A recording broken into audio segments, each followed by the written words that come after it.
On nous prend trop pour des cons. Mais non, allez, applaudissez pas, rigolez, allez-y. Tony. Ouais. T'as vu ça? Il se passe la même chose dans le film. Ah, t'inquiète, c'est de la merde ce film. C'est génial, hein? J'ai l'impression qu'il y a quelque chose d'important. C'est quand t'as dit il est 9h, c'est ça? C'est ça qui est important? C'est vrai, remarque, 9h c'est assez important comme horaire parce que c'est l'heure d'aller dormir. Remarque, une fois, je me souviens, il était couché vers minuit 10. Pourtant, moi j'étais fatigué après. Oh, j'y passerai des jours, des nuits, des mois s'il le faut. Oh, nom de Dieu, de bordel de merde. Oh, tu m'en dingue. Tu m'en fous. Oh, je suis fou. Oh, Tolstoy. Oh, ton cul. C'est mon génie.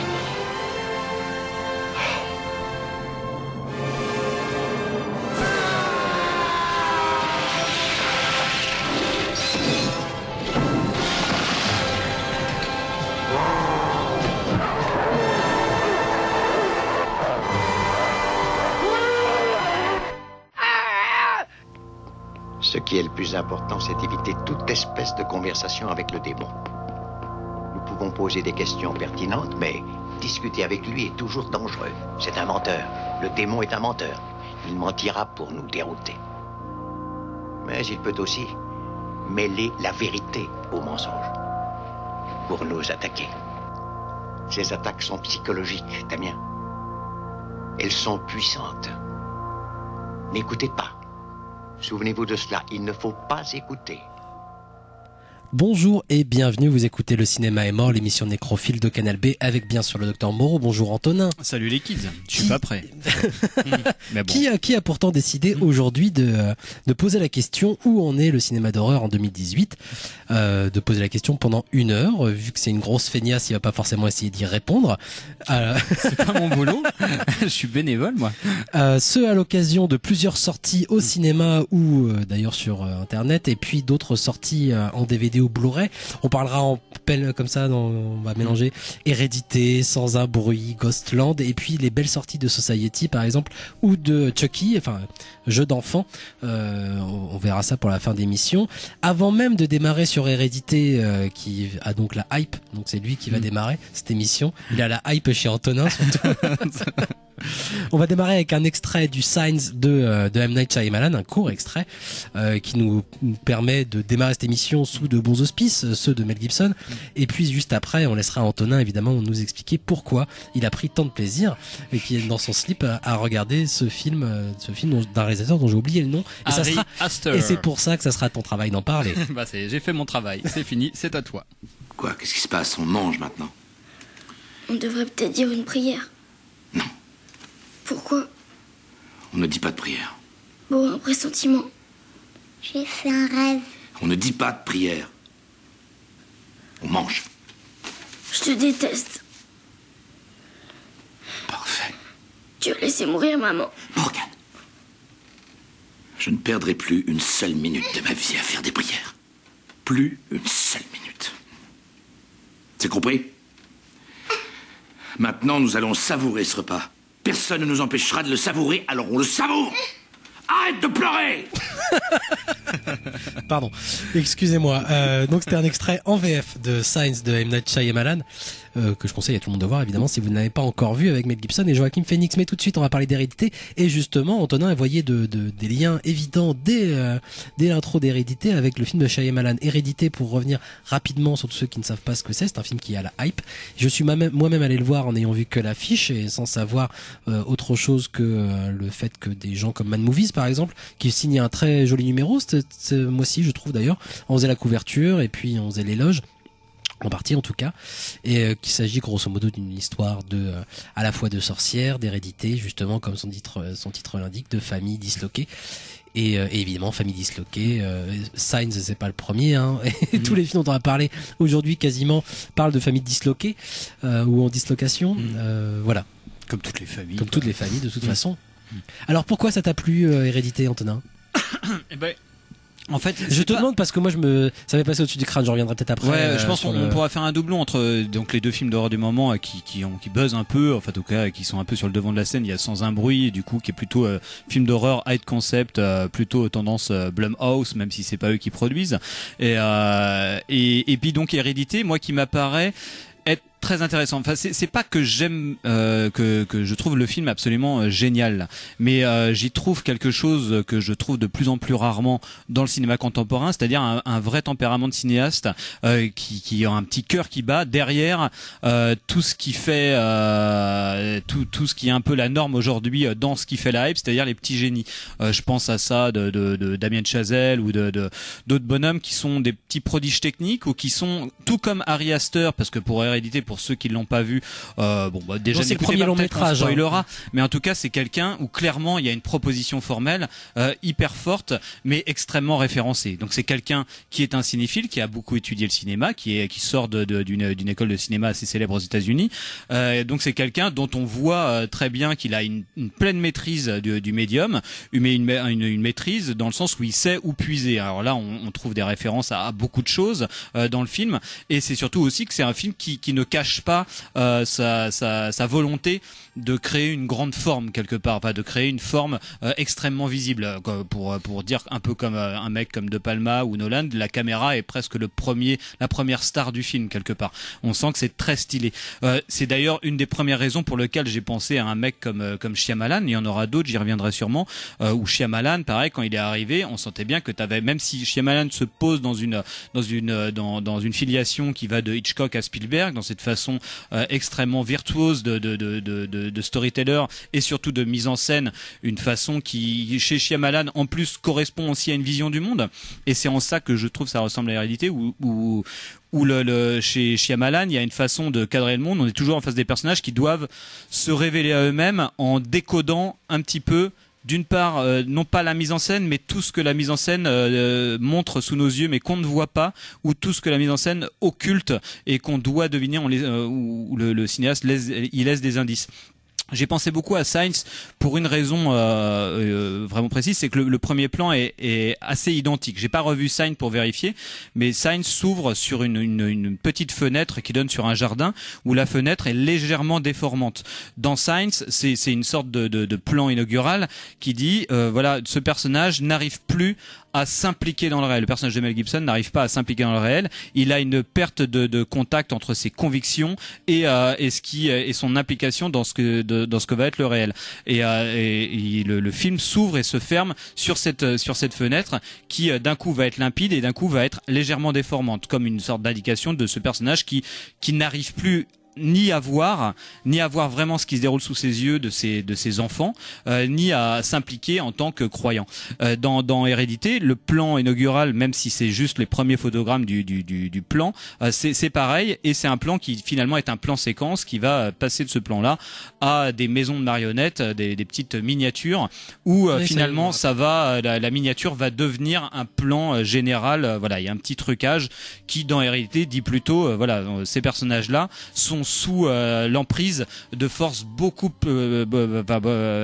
bien énormes, enfin beaucoup plus grandes qu'eux, et finalement ce sont des puppets entre les mains d'un pouvoir occulte. Ça donne l'impression aussi d'un film sous cloche et comme tu l'as dit justement, d'une caméra qui regarde non pas ces personnages de haut. Je vais pas accuser ce monsieur d'avoir un rapport condescendant avec ces personnages, mais en tout cas en effet d'être tout simplement des marionnettes.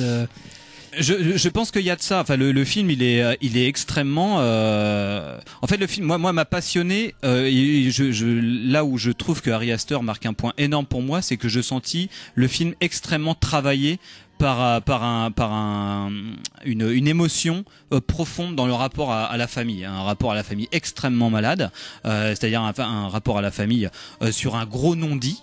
Donc je ne connais pas la biographie du bonhomme et tout ça, mais j'ai cru sentir en tout cas dans son film quelque chose où tout le film, il y avait à la fois ce côté petit maître en pleine possession de ses moyens et ultra généreux et ultra malin, petit malin peut-être dans toute sa mise en scène, dans le déroulé de son récit, Et à la fois, j'ai eu l'impression que le film était, enfin que cet auteur était en pleine maîtrise et aussi il était maîtrisé par son sujet. C'est-à-dire qu'il y avait un moment, une émotion profonde qui venait du réalisateur, qui arrivait à battre. Je pense, on en parlait un peu hors antenne, mais à ce moment central du film où il y a un rapport à l'oblitération, au déni qui va s'installer chez un gamin, ou qui est une émotion qui là est synthétisée dans une scène, dans un moment dramaturgique ou dramatique très intense du film, et qui finalement c'est ce truc qui habite tout le film. C'est ces personnages qui sont tous sous l'emprise de traumas plus ou moins forts, mais qui ne les assument absolument pas, qui les fuient complètement. Et ça va alimenter une sorte de masse grouillante qui sera ce trauma familial qui implique les deux enfants, le papa et la maman, et la grand-mère qui vient juste de disparaître au début du film.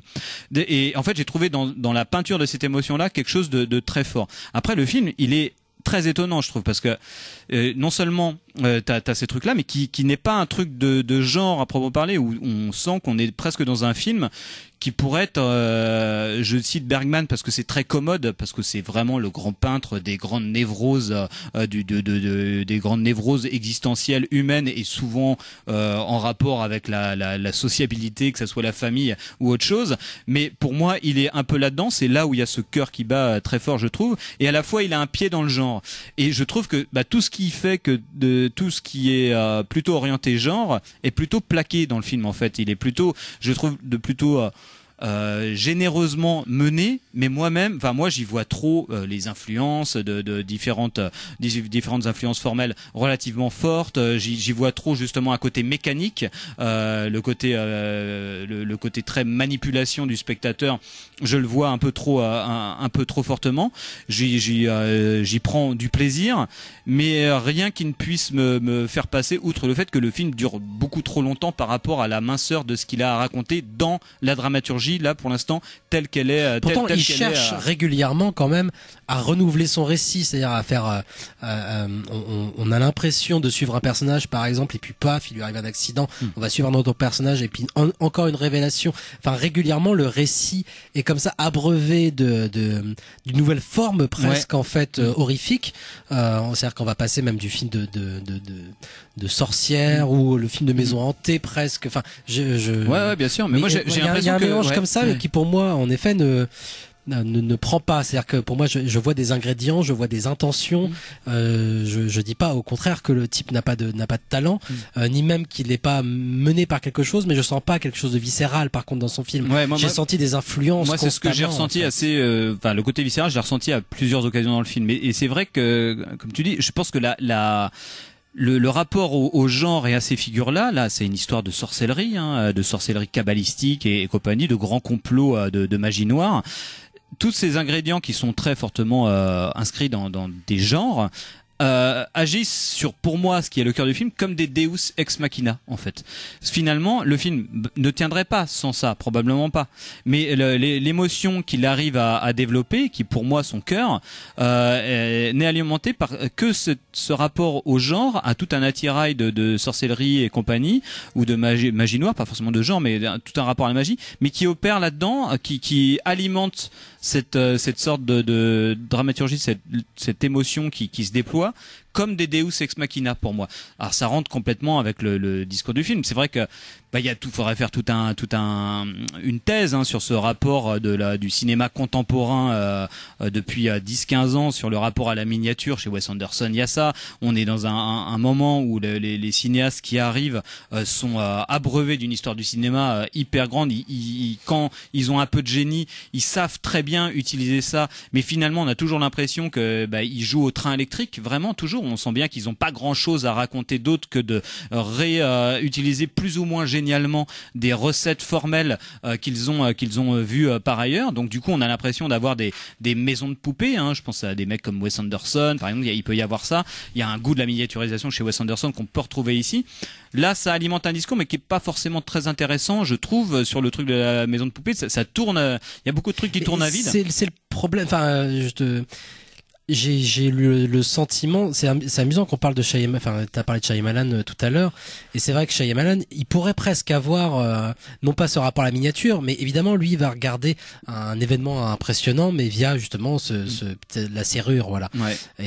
Et Shyamalan fait partie encore de ces derniers cinéastes d'horreur en tout cas, ou de films d'angoisse, et je pense à Split dernièrement évidemment, qui se pose encore la question d'où poser sa caméra pour justement créer un mystère, créer un suspense, créer une émotion en fait. Il y en a peu des cinéastes qui restent comme ça. Et quand je voyais ce Hérédité, moi je me suis vraiment dit non, ce type ne se demande pas où est-ce qu'il va poser sa caméra pour raconter une histoire, mais où est-ce qu'il va poser sa caméra pour donner un effet, pour donner un style. Alors du coup je pensais à plein de bonhommes, ça allait de voilà, on pense à Shining, on pense à plein d'autres films, on va pas faire liste parce que tu citais voilà, tout à l'heure, il y a beaucoup, on le ressent bien, ouais. On pense à, enfin moi j'ai pensé à beaucoup d'autres films en voyant ça, mais à aucun moment je me suis dit tiens, il est en train de me raconter quelque chose justement. Je sentais vraiment pas du tout d'implication dans la narration. Je veux pas dire mais dans la narration quoi. Alors même, on peut en parler tout de suite, Ghostland de Pascal Laugier qui est sorti il y a quelques mois déjà en France, qui est enfin disponible à Los Angeles en tout cas, donc du coup on a pu le voir. Malgré tous ses défauts, et le film en a vraiment beaucoup, je pense, ça faisait longtemps que j'avais pas ressenti justement cet aspect viscéral. Et cet aspect viscéral amené avec vraiment un moment où le type se pose la question, où est-ce que je vais placer ma caméra pour raconter une histoire en fait. Ce qui me semblait être assez rare. Et pour raconter une histoire, pas pour donner un style en fait. C'est la grosse différence qu'il y a avec ce film-là, qui moi, avec Hérédité, qui m'a beaucoup plus fait penser en fait à un cinéaste qui pareil, je pense, a un peu les mêmes influences. C'est Yorgos Lanthimos qui a fait La mise à mort du cerf sacré notamment, qui moi m'a exaspéré comme film, qui était sous influence Haneke et Kubrick. Voilà. Encore une fois, avec évidemment tout ce que ça peut engendrer comme petits enfants. Là, il a la chance, je pense. Quand on parlait de miniaturisation, justement, chez Kubrick, dans Shining, c'est exactement ça. C'est pour ça, je pense. Très démiurgique chez c'est pour ça que je pense Kubrick, que c'est bien pour ça que c'est une des références principales de Nolan. C'est ça. Je pense que c'est vraiment une influence très importante. Et à ce niveau-là, parce que Shining lui-même est inspiré notamment par Bergman. C'est amusant. Le silence de Bergman a beaucoup influencé Shining, mais Shining y a apporté ce rapport justement à la miniaturisation et à l'inquiétude, l'inquiétante étrangeté que ça peut avoir justement. Je pense que, enfin, c'est peut-être pas le premier, mais en tout cas dans ma tête c'est un peu le premier qui apporte ce truc là. Et c'est vrai qu'en ce moment ça revient un petit peu, et moi finalement ça m'ennuie. Alors peut-être que ça représente très très bien son époque, mais moi j'avais l'impression aussi, en voyant Hérédité, je pensais beaucoup à toute une série de films des années 70 qui sont finalement assez chiants, même si on retrouve régulièrement des scènes dans chacun de ces films qui sont impressionnants, des post Polanski en fait, que ça soit des Amityville, je pense même à la film de Michael Winner, qui est très inspiré par le locataire, The Sentinel, des choses comme ça. Où on sait pas très bien si c'est un lieu ou si c'est une personne qui vient hanter quelque chose. Et puis évidemment, c'est voilà, le mal se répand. On pense évidemment à l'exorcisme, on pense à plein de choses. Le mal qui se répand, c'est un thème très friedkinien, et que Friedkin justement traite très très bien. Mais là, du coup, dans Hérédité, c'est mélangé avec du Haneke, pas au niveau moral, heureusement d'ailleurs, c'est-à-dire qu'il récupère une esthétique hanekienne, mais pas une moralité hanekienne, ce qui comme change énormément de choses, parce que Haneke est pas forcément un manchot en mise en scène. Par contre, ce qu'il raconte est en général assez nul, voire carrément de droite. Là, c'est pas son cas, mais par contre, j'ai vraiment pas l'impression que lui était mené par quelque chose jusqu'à, dans Hérédité, la séquence finale. Et là, de toute façon, depuis tout à l'heure, on parle du film. Si vous l'avez pas vu, on a déjà spoilé beaucoup de choses, j'ai l'impression. Mais là, je vais continuer jusqu'à la scène de fin, le dernier plan presque du film, qui, moi, évidemment, me ramène à du Rob Zombie. Et c'est là où le mélange était intéressant, c'est-à-dire que Hérédité, ça croisait à la fois justement l'esthétique un peu rigide à la Kubrick ou à la Haneke, c'est-à-dire qu'avec formellement quelque chose quand même de très travaillé, la caméra comme tu le disais, qui est le maître du film. Et puis là, d'un coup, malgré cette espèce d'effort visuel, une espèce de radicalisme, Rob Zombie et de folie qui viendrait s'insérer là-dedans, quoi. Mais je pense que c'est pas. Sauf qu'il a pas la folie de Lord of Salem, justement. Ouais. Il a peut-être la maîtrise formelle que Rob Zombie n'a pas, et en tout cas n'a plus du tout. Mais il a pas la folie. Et là, je me suis rendu compte qu'il avait peut-être à la fois trop de liberté dans son film, mais pas assez de folie du tout, en fait. Il a pas cette folie-là. Moi, je sais pas, mais moi en tout cas. Oui, c'est de la fantasmagorie. C'est pas de la folie, c'est de la fantasmagorie. Parce que Zombie, c'est quelqu'un de beaucoup plus figuratif. Il y a un côté presque Burton ou Fellini chez Zombie, mais de côté film d'horreur, quoi, vraiment, quoi. Un côté très, on en fout plein le cadre et tout ça. Il y a un côté qui n'est pas celui du tout d'Ari Aster, qui est vraiment un metteur en scène, quoi. Oui, non, mais je pense à encore une fois, il y a deux films de Zombie, mais qui moi ont marqué, je pense, ce Hérédité, comme ils ont marqué Ghostland, comme ils marquent. Je pense qu'il a une vraie influence, Rob Zombie, finalement, avec Lord of Salem et avec Halloween 2. Halloween 2 qui continue à être décrié, mais qui pour moi, alors ça parle justement de famille, encore une fois, du mal qui va, il prend vraiment à contre-pied la figure du film de John Carpenter, du mal qui serait une figure complètement abstraite. Là, au contraire, non, c'est quelque chose de très très humain et qui se répand à la Friedkin, quoi, et qui va tout détruire. Et je pense qu'Halloween 2 est beaucoup plus radical que même n'importe quel film de Friedkin à ce niveau-là. Mais je pense que c'est pour ça que moi c'est un des problèmes d'Hérédité, c'est je pense qu'il est un film de genre malgré soi, et c'est j'ai pas lu, je me suis pas renseigné à fond sur Ari Aster, je sais pas quoi, mais je suis tombé sur une interview, il le disait clairement que pour lui si c'est son premier long métrage, il s'est dit moi dans une optique purement de carrière, j'aurais plus de facilité à faire un film d'horreur, à me faire financer un film d'horreur. J'ai 7 scénarios sous le coude de long métrage, en ce moment on peut faire des films d'horreur, on sait qu'on a un public et il y a des boîtes de production qui existent, que ce soit Blumhouse et là cette boîte qui produit ça dont je ne connais pas le nom, mais qui avait déjà fait The Witch. Et il y a un public, donc les producteurs mettent du fric sur la table pour ce type de film qui est du film milieu de gamme en termes de production et qui obéissent à un genre qui a son public, dont on sait très bien en termes économiques qu'il y a un public qui va le voir, donc on peut le financer relativement facilement. Ça avait disparu à un moment. Moi j'ai eu le sentiment que tout le côté genre du film, là moi je n'ai vu que les emprunts, effectivement à Rob Zombie également, mais là où je trouve que d'un coup Ari Aster fait une entrée pour moi sur la carte du cinéma avec un C majuscule, où d'un coup t'as un auteur, c'est justement pour ce que tu n'as peut-être pas ressenti et peut-être sur ce sur quoi j'ai peut-être halluciné, je verrai bien. Alors juste pour revenir, le bonhomme a fait des courts-métrages, du coup je les ai regardés, c'est très c'est sur une thématique, c'est pas du tout des films de genre. Et c'est sur une thématique assez voisine justement de ce que je pense être le cœur du film, vraiment un truc très lié aux traumas familiaux et justement à l'emprise d'un aîné sur un enfant. Les deux, il y a un peu de ça. Enfin, il y en a un, c'est plutôt l'emprise d'un enfant sur un aîné.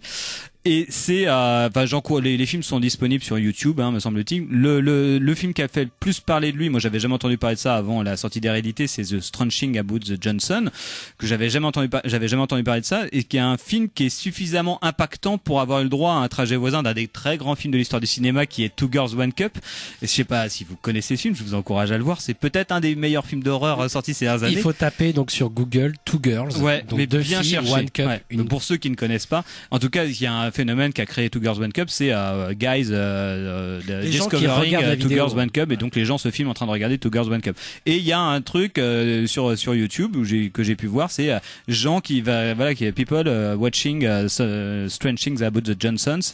C'est Strange Things About the Johnsons si je me trompe pas, mais si je me trompe, vous trouverez facilement la référence. C'est un film de 29 minutes, quelque chose comme ça, et qui raconte le viol d'un père par son enfant, et c'est assez hallucinant dans le ton, c'est très dérangeant. Et d'un point de vue, le sujet lui-même, le sujet est dérangeant, mais ça pourrait être juste une blague en fait. Et en fait, c'est pas qu'une blague. Tu sens qu'il y a un truc qui bat derrière, qui correspond à quelque chose de profondément senti, je pense.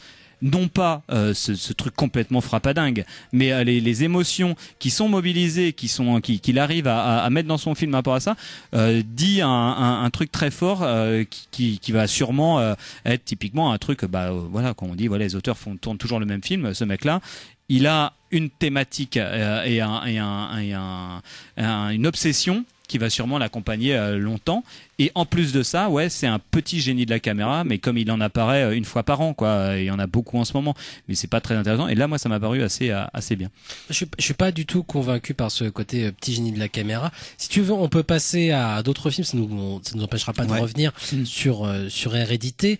Moi, je zapperais bien un peu le Sans un bruit de Josh Brzezinski, c'est ça, hein, non, mais ça, c'est, qui est un peu l'inverse, justement. C'est peut-être l'un aussi des bons points, justement, d'Hérédité, c'est de pas reposer, comme la plupart des films d'horreur qu'on voit depuis pas mal d'années quand même, sur justement un concept qui serait très mal exploité, comme c'est le cas pour Sans un bruit, hein, qui part d'un concept qui est pas idiot et qui pourrait offrir, moi je pense même un bon film, à savoir voilà, c'est une famille dans un monde post-apocalyptique avec des monstres qui réagissent au bruit, donc du coup faut pas faire de bruit. Ça aurait pu avec un pitch comme ça en fait offrir un objet de cinéma plutôt pas mal. C'est con, mais ça voilà.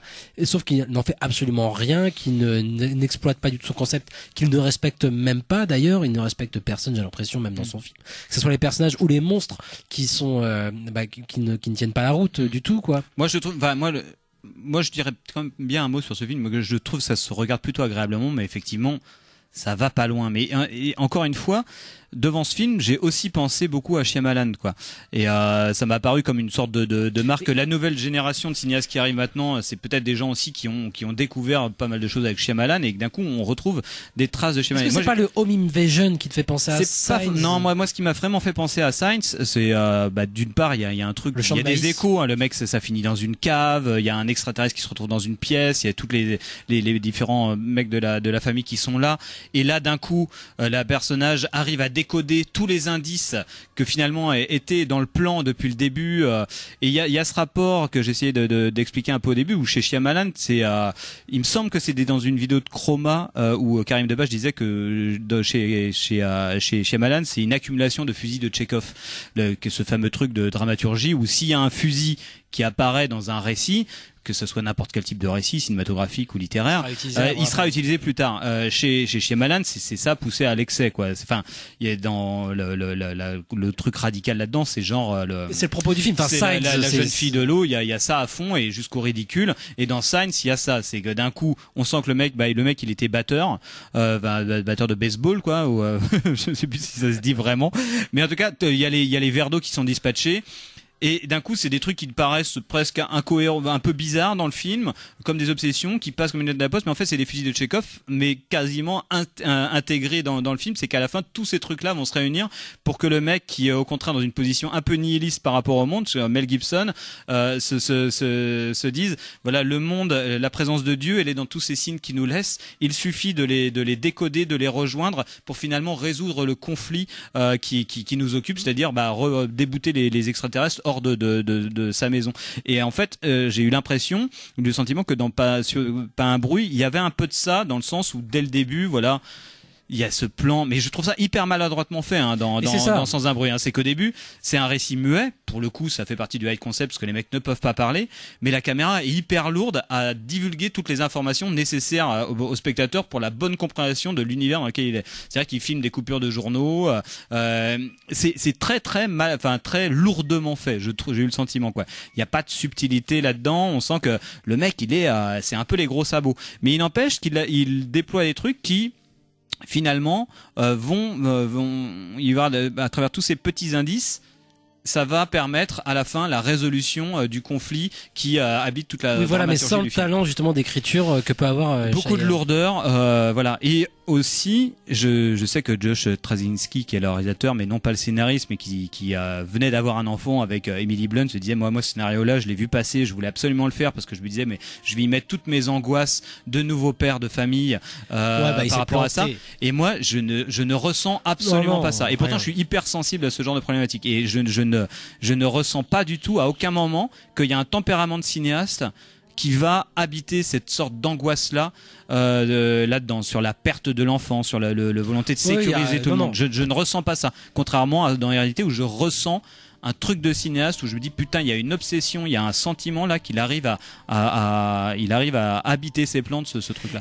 C'est un excellent enchaînement avec Ghostland, je crois, parce que moi Ghostland, donc de Pascal Logier, connu pour avoir fait Martyr surtout, qui avait fait aussi The Tall Man et encore un autre truc je crois, mais et qui est un Français, hein, donc qui parle très bien, hein, c'est un type qui est très intéressant. Ouais. Mais c'est vrai que ça soit pour Martyr ou surtout pour The Tall Man, qui était un film américain, je crois d'ailleurs pour le coup, il y avait toujours des choses qui gênaient suffisamment pour que le film passe à côté un peu. J'ai l'impression, même si Martyr, moi c'est un film qui m'intéresse un minimum, surtout en voyant Ghostland et qui est un film un peu jumeau, hein, où il va traiter justement, où là tu sens clairement que le type c'est un truc qui l'intéresse, voilà, du trauma, le trauma qui mais vraiment quelque chose de Martyr, c'était exactement ça. Et là c'est pareil, l'expérience la plus traumatisante possible, comment tu fais pour en sortir.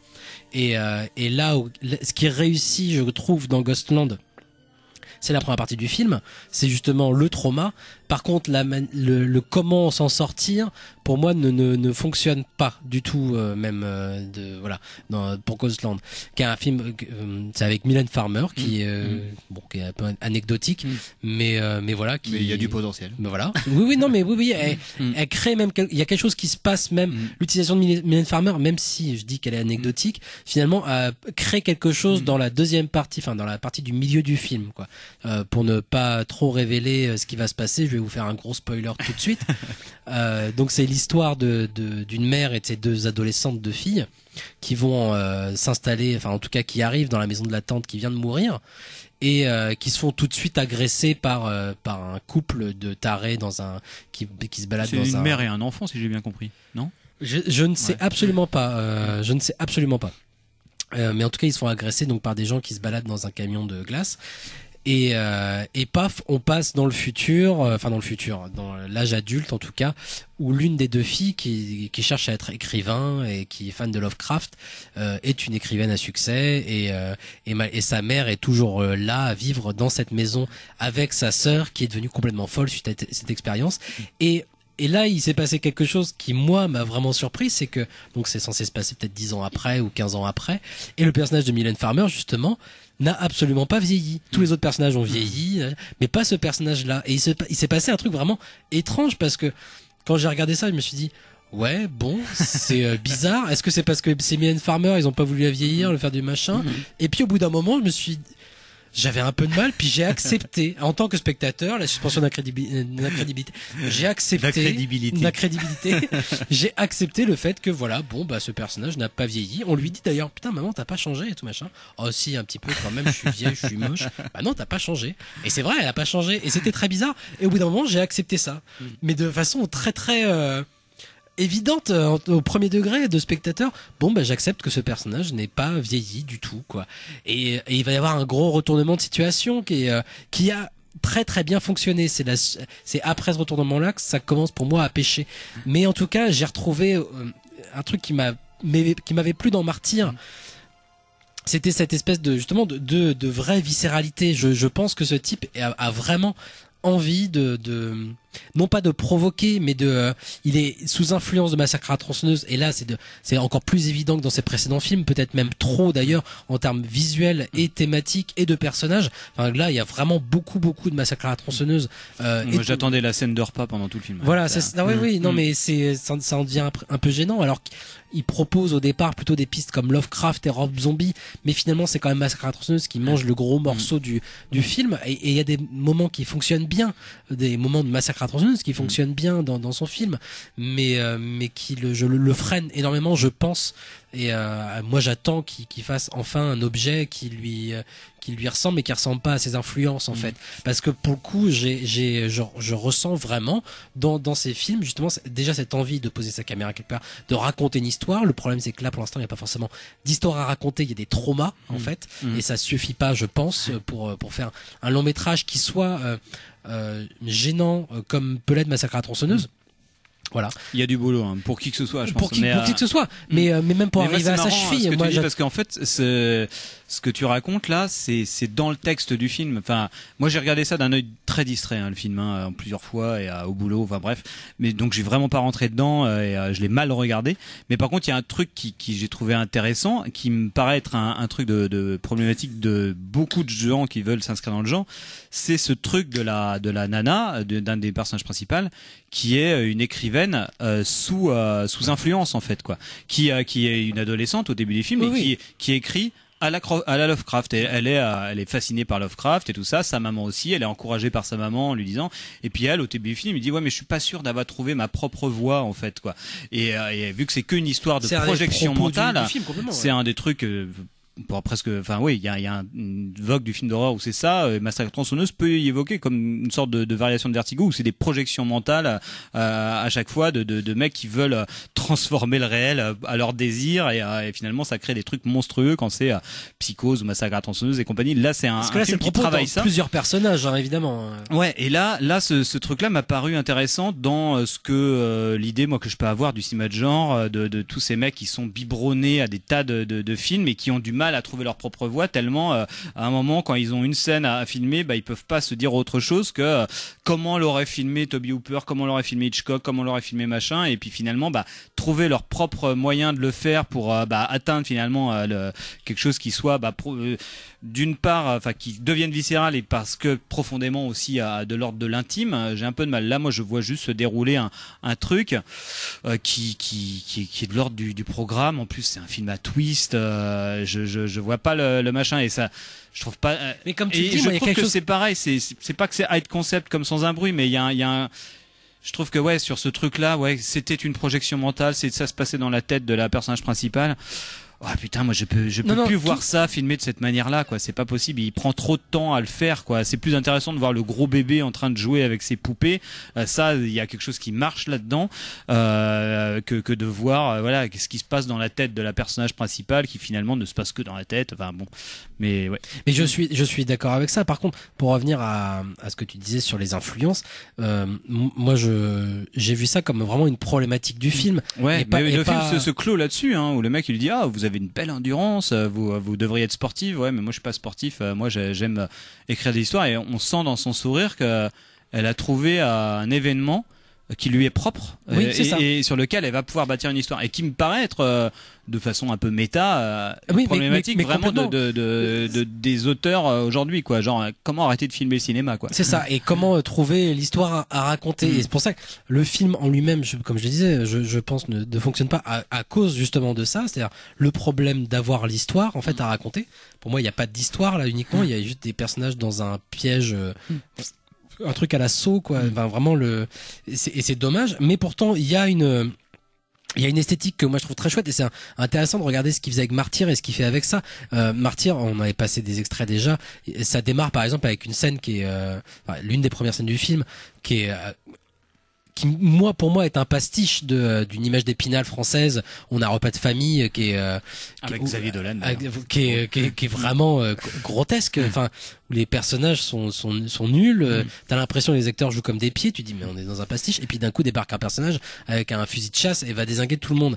Et c'était intéressant sauf que ça fonctionnait qu'à moitié, j'avais l'impression d'être dans un pastiche trash en fait de quelque chose. Et là l'esthétique elle a absolument rien à voir, c'est l'opposé, c'est-à-dire qu'on est vraiment dans du premier degré pur avec des acteurs qui jouent bien, des maquillages qui sont très impressionnants, des décors qui créent vraiment une ambiance. Techniquement, je trouve vraiment que la première partie de Ghostland est assez réussie et il y a des effets qui fonctionnent très très bien, même si c'est jumpscare, même si ça réutilise des effets d'horreur, d'effroi qui sont vus et revus et qui moi ne fonctionnent pas. Je trouvais quand même que c'était réussi.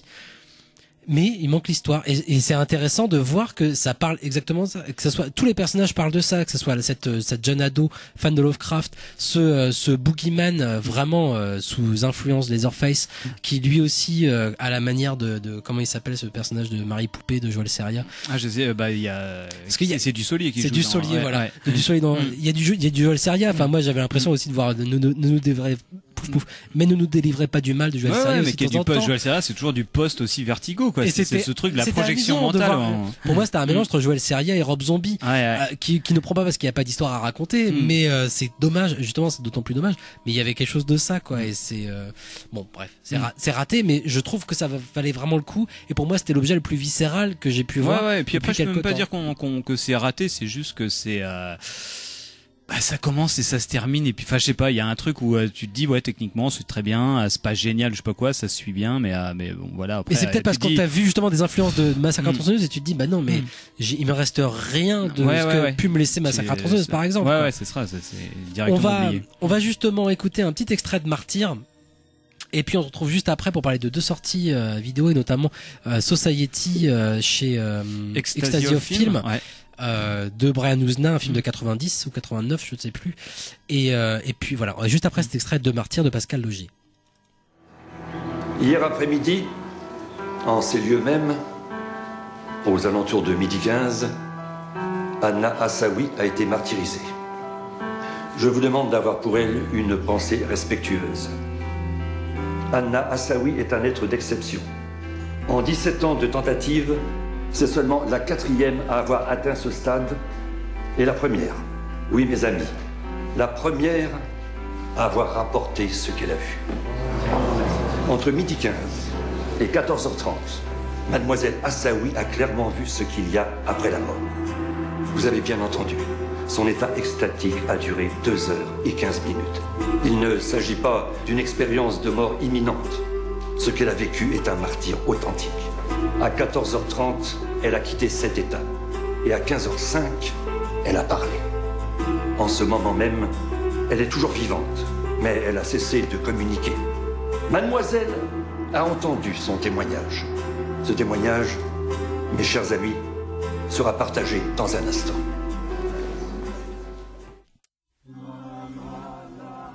C'était donc un extrait de Martyr de Pascal Logier. Tout de suite, on va parler de Society de Brian Usna qui ressort chez Ecstasy of Film. On peut d'ores et déjà annoncer que le visuel a été réalisé par Melvin, notre Melvin Z, qui est intervenu plusieurs fois dans cette émission. Pardon, j'en me bafouille, notamment à propos de Mad Max. Et on attend d'ailleurs avec impatience que enfin sorte chez Rouge Profond son ouvrage définitif sur la trilogie Mad Max. Sur la trilogie Mad Max, puisqu'il n'y aura pas. Ça va être génial, bravo copain. Society donc de Brian Usna, dont on n'a jamais parlé je crois dans cette émission, qui est connu pour son association aussi avec Stuart Gordon, qui est un très grand metteur en scène. D'ailleurs, il faudra qu'on parle de Stuart Gordon à un moment, qui a réalisé donc le premier Reanimator notamment. C'est Usna qui l'avait produit et Usna a réalisé le deuxième, La fiancée de Reanimator, qui est peut-être mieux d'ailleurs que le Reanimator. Ça fait longtemps que j'ai pas vu ça, mais je crois que oui, La fiancée de Reanimator c'est mieux. Ouais, faudrait que je le revoie le premier aussi, mais j'ai surtout un souvenir du second. Usna qui avait aussi réalisé par exemple Le Dentiste, qui était dans le genre de film très efficace, et qui continue, je crois, à produire ou à scénariser, ou en tout cas il le faisait encore il y a quelques années. Et là c'est son premier long métrage, Society, donc c'est fin 80 début 90 qui fait ça. J'ai pas eu l'occasion malheureusement de regarder les bonus présents sur l'édition d'Ecstasy of Film, mais je ne doute pas qu'ils sont. Moi il y en a qu'un que j'ai pas regardé, c'était l'interview avec les acteurs, mais en tout cas l'interview avec Screaming Mad George, qui est le responsable des effets spéciaux du film, et celle de Brian Usna sont plutôt super cool. Ouais. Des effets spéciaux dont on va reparler. Donc Society, ça parle de quoi? Ça parle d'un petit jeune très très bourgeois de Beverly Hills à la fin des années 80. Qui a la vague impression que tous les gens autour de lui sont des gens foutres qui viennent d'une autre planète et qui va se rendre compte qu'il avait raison, que tous les bourgeois de Beverly Hills sont des gens foutres qui viennent d'une autre planète, qui aiment bien faire des orgies où ils se mélangent de façon très très littérale aux autres convives et qui font des cérémonies orgiaques qui font qu'ils sont obligés de faire l'amour, enfin qu'ils ont envie de faire l'amour avec les gens de leur famille, en plus de ça. Mais lui a été adopté. Enfin, c'est vraiment. C'est le cauchemar. C'est comme si Karl Marx avait fait un cauchemar et que après ça aurait été filmé. Non, mais ce sentiment que peuvent avoir certains adolescents d'avoir été adoptés, en fait, là, Brian Usna le retranscrit de façon extrêmement littérale dans un film. Et de la meilleure manière qu'il soit vraiment, ça fait penser à un film de Body Snatchers. Et ça fait penser beaucoup, même aux Body Snatchers que Ferrara fera un peu après. Et puis arrive un final qui est pour moi complètement dantesque et exceptionnel. Et Gibsonien.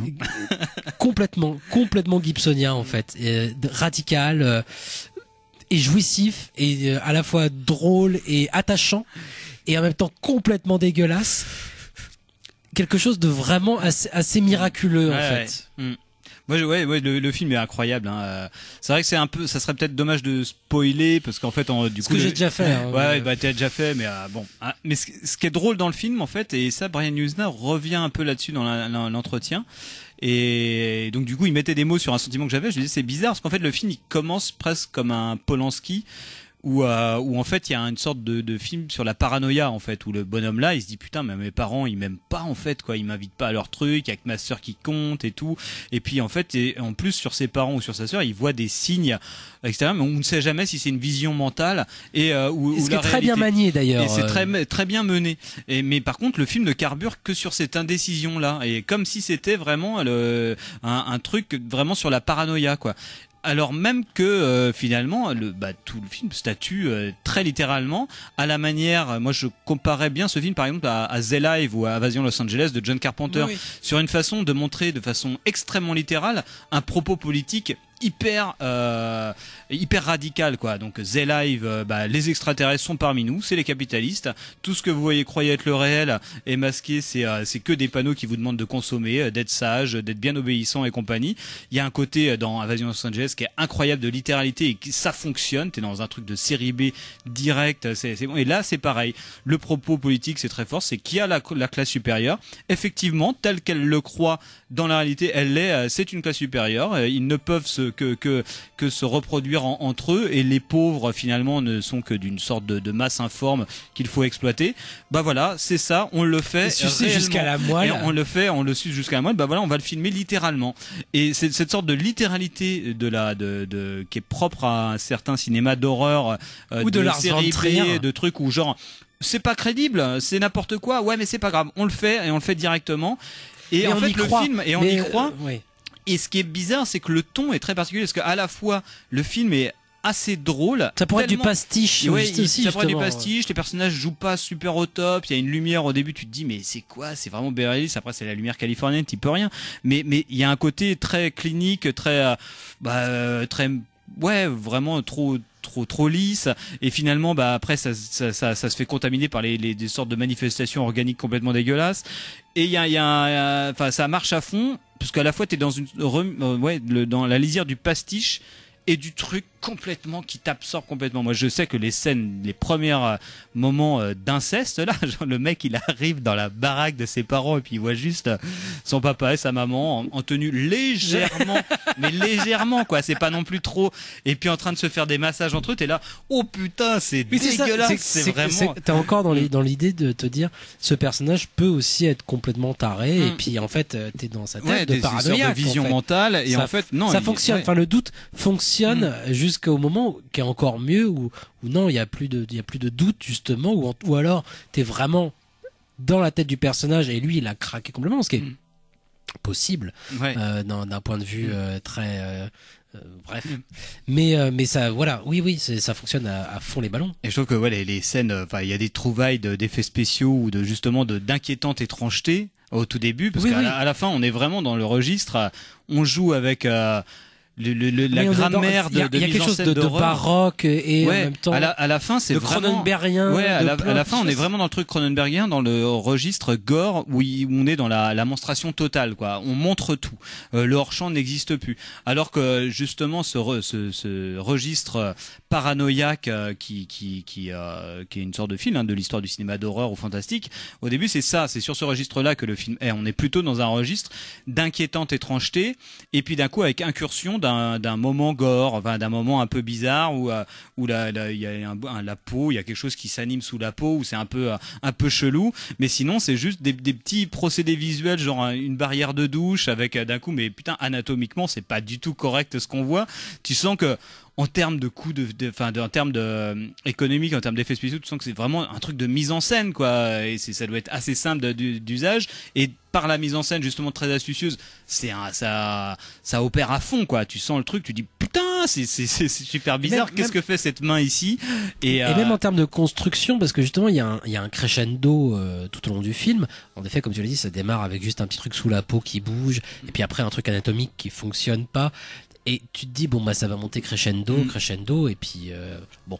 Sauf que moi l'impression que j'ai aussi c'est que il y a un crescendo pendant on va dire les 3/4 du film, mais le dernier quart du film c'est une explosion en fait. Ouais, c'est ça. Le crescendo ça c'est tout de suite une explosion en fait, et une explosion qui va durer pendant toutes les séquences finales, qui là pour le coup est dans les extrêmes. On a tout poussé à fond d'un coup. Et ça c'est marrant parce que justement je suis pas allé au bout de mon idée tout à l'heure, mais Brian Yuzna dans l'entretien disait que rappelait un peu l'historique du film, et lui il avait envie de passer à la mise en scène et travailler sur un scénario qui était vraiment entièrement sur ce registre de la paranoïa, d'un truc où genre est-ce que je vois est vrai ou pas, il y a des petits indices, un truc très polanskien justement, et il avait travaillé longuement là-dessus, et il y a eu une sorte de production, on est vraiment dans des toutes petites productions, mais et finalement il s'est arrêté sur le scénario de Society qui lui était arrivé, et finalement il a quand même réutilisé tout ce sur quoi ce qu'il avait imaginé là-dedans, mais pour un résultat qui va pour que finalement ça ne soit finalement pas très cohérent en fait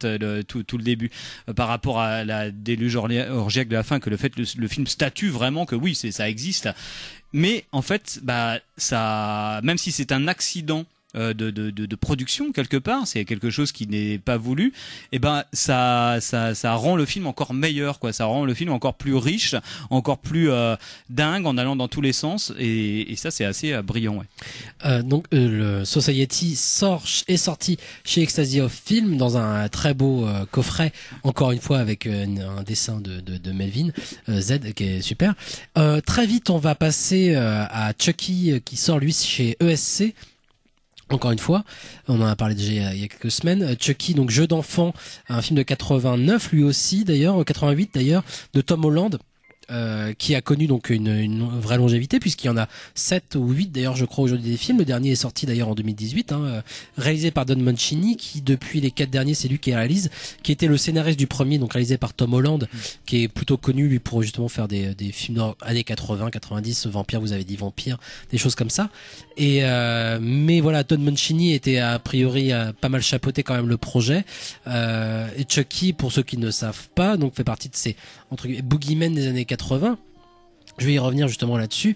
C'est un tueur en série, Charles Lee Ray, interprété par Brad Dourif, qui grâce à une cérémonie vaudou se retrouve dans le corps d'une poupée Chucky, voilà, et qui va aller assouvir sa vengeance, en tout cas essayer de le faire.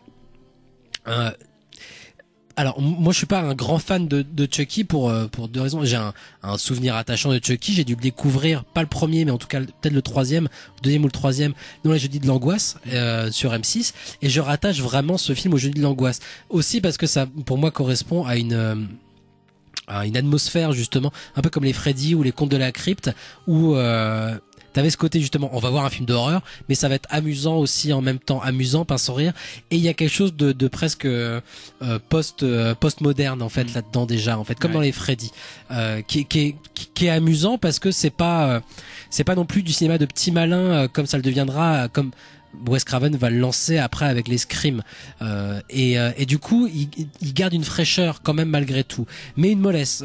Moi Chucky, il a toujours été malheureusement comparé à Freddy. Il faudra qu'on fasse une émission spéciale Freddy Krueger à un moment, parce que pour le coup Freddy justement avait à la fois ce côté Chucky drôle, ça va drôle oui parce qu'il fait des blagues malgré tout, il s'amuse, il torture mais il s'amuse, et il y a ce petit côté Gremlins en fait dans le personnage. On s'attache énormément à ce boogeyman qui va foutre un peu la merde dans cette civilisation américaine policée en fait. Donc on a envie que Freddy, que Chucky foutent la merde là-dedans quoi. Mais Chucky arrive pas à la cheville de Freddy pour moi à ce niveau-là, ni des Gremlins d'ailleurs en fait. Donc il a toujours un peu pâti de cette comparaison, même si je suis ravi de retrouver un peu cet esprit voilà dans le Chucky qui se regarde très très bien, qui est sympathique comme film, mais qui à aucun moment ne marquera comme un Freddy Krueger en fait. Mais qui me ramène vers cet esprit des Jeudis de l'angoisse dont il faudra aussi qu'on reparle de façon très sérieuse à un moment, parce que ça a été très très important les Jeudis de l'angoisse quand même, et le programme, faudrait qu'on retrouve le programmateur d'M6 de cette époque, ça serait très très chouette. Et malheureusement j'ai pas eu le temps non plus de regarder les bonus proposés par ESC qui je crois ont été retrouvés justement. Tom Holland qui doit avoir des histoires à raconter, beaucoup d'ailleurs, parce qu'on était quand même on avait quand même affaire à une époque, enfin ces années 80, ce cinéma d'horreur des années 80, dont voilà que sont les Jeudis de l'angoisse justement quoi, avec quelque chose quand même d'assez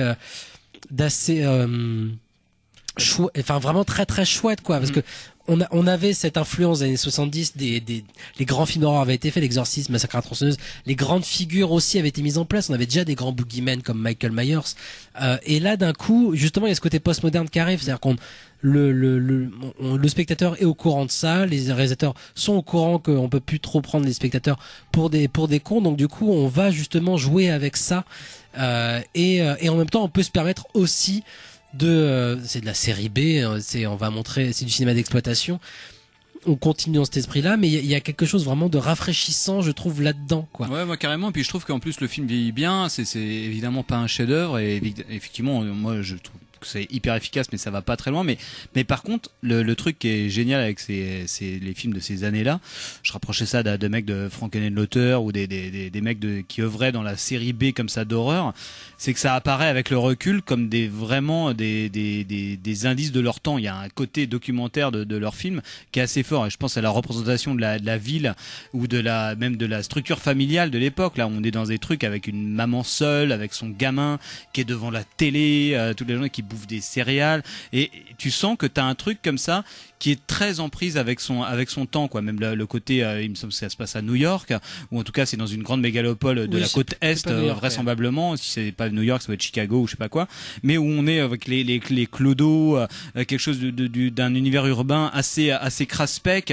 dont on sent qu'en plus c'est utilisé pour ses vertus un peu expressionnistes, mais malgré tout, le socle de ça, c'est quand même un côté un peu documentaire, quoi, de qu'est-ce que c'était la société à cette époque-là. Et je trouve que le film a valeur de document un peu sur l'Amérique de ces années-là, la mère seule, le papa, bon voilà, famille disloquée, le gamin élevé par la télé, des trucs un peu de l'inanimé, et comment le film forcément il fera son jus de comment exploiter à fond ce truc de la poupée inanimée qui d'un coup s'anime. Moi je trouve que le film a vraiment une belle intelligence de mise en scène qu'on retrouve rarement sur arriver à faire son beurre de tout, un vrai truc propre à la série B, de l'économie de mise en scène, quoi. Mais en fait c'est juste il suffit de filmer Chucky qui ne bouge pas à un plan. Et puis ça te coûte rien, et puis à un moment tu coupes, tu montes la petite poupée qui a bougé de 10 cm, c'est tout. Et puis après arriver vraiment dans les animatiques, vraiment, ou je sais plus comment c'est fait, les effets spéciaux, la nature des effets spéciaux, mais voilà, je trouve que le film tient de bout en bout, quoi. C'est peut-être aussi le bon point, le truc que je garderais de Chucky quand même, c'est et même dans les derniers films, même celui de cette année par exemple, c'est de garder des vraies poupées en fait, et de pas rentrer dans l'effet numérique en fait. Chucky c'est resté, on a vu Chucky dans Ready Player One, quoi. Voilà, mis à part Ready Player One de Spielberg, mais sinon Chucky est resté en fait une poupée, c'est-à-dire qu'on n'en a pas fait un truc numérique en fait. Ça, voilà, c'est resté là-dessus. Et d'ailleurs c'est pour ça que je garde peut-être un meilleur souvenir du 2 ou du 3, je ne sais plus, faudrait que je les revoie si j'ai le temps un jour. Chucky, c'est où justement donc l'entreprise qui crée les Good Guys, donc cette poupée de Chucky, était au bord de la faillite à cause de cet incident dans le premier Chucky, et donc essayer de faire en sorte de relancer de redorer le blason de la poupée, donc en réexploitant justement cette poupée du premier en fait, en la rénovant, et donc du coup on relance, il y avait un côté discours sur le cynisme, pas justement pas un film cynique comme on a pu en voir à la fin des années 90, mais là un discours sur le cynisme en fait. Et au début des années 90, comme dans Jurassic World, et il y a un côté Jurassic Park en fait, surtout quoi, parce que justement le héros même du film est en train d'être fabriqué sous tes yeux, quoi. Il y a même un épisode, je sais, où Chucky recherche ses origines et il se demande s'il vient pas de Chine ou du Japon, parce que justement il est made in China. Voilà, voilà, ils ont réussi à lancer des petites idées qui pour moi n'ont jamais été très très bien exploitées, mais il y avait des petites idées comme ça qui étaient chouettes, mais c'était jamais très très bien exploité. Je préfère Freddy Krueger, et en 2018-2019 on fera une émission spéciale Freddy Krueger. Il va falloir qu'on se quitte malheureusement parce qu'il est tard. Avant ça, on vous rappelle que dimanche 1er juillet à 21h15 à l'Arvor, pour la fête du cinéma, donc ça sera 4 € pour tout le monde. Les Dents de la Mer, ça sera le film du dimanche soir proposé par Antonin Godard et Le Cinéma est mort. Et évidemment, on attend qu'il y ait beaucoup de monde et on se retrouvera à la rentrée pour un nouveau film après ça. Hein, mais il faut déjà que ça fonctionne pour cette année. Non, c'est sûr qu'il y aura un nouveau film à la rentrée. C'est sûr. Ça y est, c'est acté. Une fois par mois, vous aurez rendez-vous avec nous en salle à l'Arvor. On vous attend donc pour ce dimanche 1er juillet à l'Arvor à 21h15 pour aller voir Les Dents de la Mer de Steven Spielberg. Même si vous l'avez tous vu et que vous le connaissez par cœur sur grand écran, ça peut être pas mal. En salle, ça va être superbe. Hein. J'ai pu voir quelques images, ça déboîte, c'est super bien. On se quitte avec un dernier extrait de L'Exorciste de William Friedkin. Merci à vous de nous avoir écoutés. Merci Antonin d'avoir participé à cette émission. Vous pouvez un plaisir. retrouver les vieilles émissions du Cinéma est mort sur YouTube par exemple et les podcasts sur le site bien évidemment de Canal B. On vous laisse avec la sieste. Merci à vous. Merci Antonin. Ciao. Des bisous. Hé, mon père, attendez. Vous aimez le cinéma? Beaucoup. J'ai des exos pour les meilleurs films qu'on passe en ville. Ma chère épouse, ça la fatigue. Elle n'a jamais envie d'y aller. C'est dommage. Oui, il faut que j'y aille seul. Mais j'aime bien discuter des films, vous voyez, et échanger des critiques. Vous avez envie de voir un film avec moi? J'ai des places pour le Crest. On joue Othello. Avec qui? Avec qui? Debbie Reynolds et Desdemone et Othello, c'est Groucho Marx. Ça vous va?